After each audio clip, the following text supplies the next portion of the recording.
Hi ಎಲ್ಲರಿಗೂ ನಮಸ್ಕಾರ. Welcome back to my channel. ಮಾವಿನ ಹಣ್ಣಿಂದ ಏನೋ ಮಾಡ್ತಾಯಿದ್ದೀನಿ ಅಂದ್ಕೊಂಡ್ರಾ? ಮ್ಯಾಂಗೋ ಮಸ್ತಾನಿ ಕಣ್ರಿ. ಮಾವಿನ ಹಣ್ಣಿನ ಸೀಸನಲ್ಲಿ ಮ್ಯಾಂಗೋ ಮಸ್ತಾನಿ ಮಾಡಲಿಲ್ಲ ಅಂದರೆ ಹೇಗೆ ಹೇಳಿ? ಅದಕ್ಕಾಗಿ ನಾನಿಲ್ಲಿ ಒಂದು 400 ಗ್ರಾಮಷ್ಟು ಒಂದೇ ಒಂದು ಮಾವಿನ ಹಣ್ಣನ್ನು ತೊಗೊಂಡಿದ್ದೀನಿ, ಚೆನ್ನಾಗಿ ಹಣ್ಣಾಗಿರೋ ಅಂಥದ್ದು. ಹಾಗೆ ವೆನಿಲಾ ಐಸ್ ಕ್ರೀಮನ್ನು ತೊಗೊಂಡಿದ್ದೀನಿ. ಬನ್ನಿ ರೆಸಿಪಿಯನ್ನು ನೋಡೋಣ. ಅದಕ್ಕಾಗಿ ನಾನಿಲ್ಲಿ ಒಂದು ಡ್ರೈ ನಟ್ಸನ್ನು ಕಟ್ ಮಾಡಿ ಇಟ್ಕೊಂಡಿದ್ದೀನಿ. ಬಾದಾಮು, ಗೋಡಂಬಿ ಹಾಗೆ ಪಿಸ್ತಾ. ಒಂದು 2 ಸ್ಪೂನಷ್ಟು ಸಕ್ಕರೆಯನ್ನು ತೊಗೊಂಡಿದ್ದೀನಿ.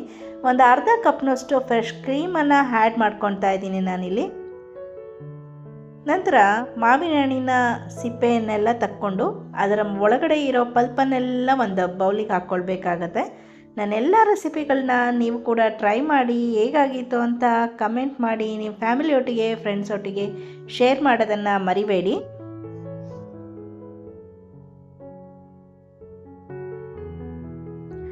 ಮಾವಿನ ಹಣ್ಣು ಸೀಸನ್ಗಳಲ್ಲಿ ಹೊಸ ಹೊಸ ರೆಸಿಪಿಗಳನ್ನ ಟ್ರೈ ಮಾಡ್ತಾ ಇರಬೇಕು, ಹಾಗೆ ಅದನ್ನು ಮನಪೂರ್ವಕವಾಗಿ ಸವಿತಾ ಇರಬೇಕು. ಎಂಥ ಖುಷಿಯಾಗತ್ತೆ ಅಲ್ವಾ? ನೋಡಿ, ನಾನು ಮಾವಿನ ಹಣ್ಣು ಪಲ್ಪ್ನ ತೆಗೆಯೋದಕ್ಕೆ ಈ ಥರ ಕಟ್ ಮಾಡ್ಕೊಳ್ತಾ ಇದ್ದೀನಿ.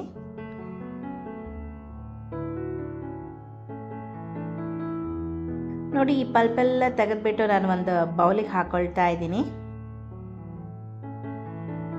ಮಾವಿನ ಹಣ್ಣಿಂದ ಸಾಕಷ್ಟು ರೆಸಿಪಿಗಳನ್ನ ಮಾಡಿದ್ದೀನಿ. ಐಸ್ ಕ್ರೀಮ್ ಆಗಿರ್ಬೋದು, ಕುಲ್ಫಿ ಆಗಿರ್ಬೋದು, ಶ್ರೀಕರಣೆ, ಮಿಲ್ಕ್ ಶೇಕ್, ಹೀಗೆ ಹಲವಾರು ರೆಸಿಪಿಗಳನ್ನ ಡಿಸ್ಕ್ರಿಪ್ಷನಲ್ಲಿ ಲಿಂಕನ್ನು ಹಾಕಿರ್ತೀನಿ.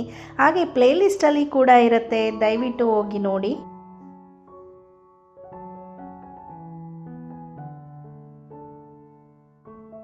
ಬೌಲಲ್ಲಿರುವ ಪಲ್ಪನ್ನೆಲ್ಲ ಜಾರಿಗೆ ಹಾಕ್ಕೊಳ್ಳೋಣ. ನಂತರ 1/4 ಕಪ್ಪು ನಾನು ಕ್ರೀಮನ್ನು ಹಾಕ್ಕೊಳ್ತಾ ಇದ್ದೀನಿ, ಫ್ರೆಶ್ ಕ್ರೀಮನ್ನು. ಹಾಗೆ 1 ಸ್ಕೂಪು ವೆನಿಲಾ ಐಸ್ ಕ್ರೀಮನ್ನು ಹಾಕ್ಕೊಳ್ತಾ ಇದ್ದೀನಿ.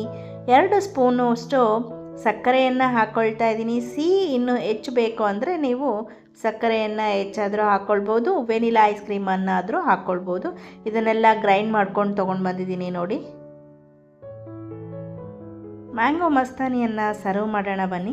ಗ್ಲಾಸಿಗೆ ಮಾಡಿಕೊಂಡಂಥ ಮ್ಯಾಂಗೋ ಪ್ಯೂರಿಯನ್ನು ಹಾಕ್ಕೊಳ್ತಾ ಇದ್ದೀನಿ.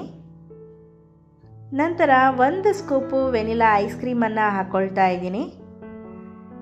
ಸ್ವಲ್ಪ ಸಣ್ಣ ಸಣ್ಣದಾಗಿ ಕಟ್ ಮಾಡಿಕೊಂಡಂಥ ಮಾವಿನ ಹಣ್ಣಿನ ತುಂಡುಗಳನ್ನು ಹಾಕ್ಕೊಳ್ತಾ ಇದ್ದೀನಿ. ನಂತರ ಪುನಃ ಮಾವಿನ ಹಣ್ಣಿನ ಪ್ಯೂರಿಯನ್ನು ಹಾಕ್ಕೊಳ್ತಾ ಇದ್ದೀನಿ. ಪುನಃ ವೆನಿಲಾ ಐಸ್ ಕ್ರೀಮನ್ನು 1 ಸ್ಕೂಪ್ ಹಾಕ್ಕೊಳ್ತಾ ಇದ್ದೀನಿ.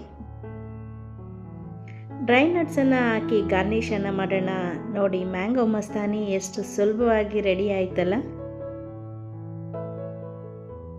ಖಂಡಿತವಾಗ್ಲೂ ನಿಮಗೆಲ್ಲ ಮ್ಯಾಂಗೋ ಮಸ್ತಾನಿ ಇಷ್ಟ ಆಗಿದೆ ಅಂತ ಅಂದ್ಕೊಳ್ತೀನಿ. ನೀವು ಕೂಡ ಟ್ರೈ ಮಾಡಿ. ಹಾಗೆ ಇಷ್ಟ ಆಗಿದ್ದರೆ ದಯವಿಟ್ಟು ಲೈಕ್, ಶೇರ್, ಸಬ್ಸ್ಕ್ರೈಬ್ ಮಾಡಿ, ಕಮೆಂಟ್ ಮಾಡೋದನ್ನು ಮರಿಬೇಡಿ. ಮತ್ತೊಂದು ಹೊಸ ರೆಸಿಪಿಯೊಂದಿಗೆ ಸಿಗ್ತೀನಿ. ಧನ್ಯವಾದಗಳು.